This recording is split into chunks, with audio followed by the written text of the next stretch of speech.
الشكر لواحد العشير اللي هو في الاصل ديالو ديما كيدعم ديما كيعاون. المهم راك عارف اللي كاين اخاي، شكرا ليك. وحنا بغينا الشعب يعيش بواحد الكرامه ديالو بواحد الحريه ديالو ويدير اخويا زعما فهمتي ما يأذيش الغير ويعيش كيف ما بغى وفين ما بغى. حريه التعبير راه كاينه ماشي ما كايناش، ولكن ما مطبقاش عندنا في المغرب اخاي ديالي.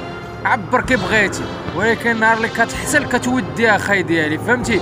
نهار اللي كطيح كيوقع لك بحال داك مراد الصغير، كيوقع لك بحال داك داك اللي حمقوا هذاك نعيما اللي ولات تغني بالقران. المهم داكشي راه هضرنا عليه.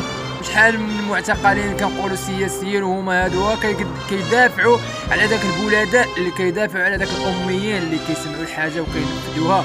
ولهذا كنقول مره اخرى شكرا وشكرا بزاف، والنصر للاحرار والنصر للحق، ولا على حق على الخالق سبحانه وتعالى، والحق عند الله سبحانه وتعالى. أما نحن سنموت. كم تبقى لنا من العمر؟ تكلموا يا عياش وقولوا عاش فلان وعاش فلان. نعم يعيش عندما نعيش نحن، ونحن ميتون ونقول عاش فلان. راه لا يمكن ولا يمكن قلبي أن يشعر بهذه الكلمة. خاص تكون الكلمة خارجة من القلب ماشي من الفم.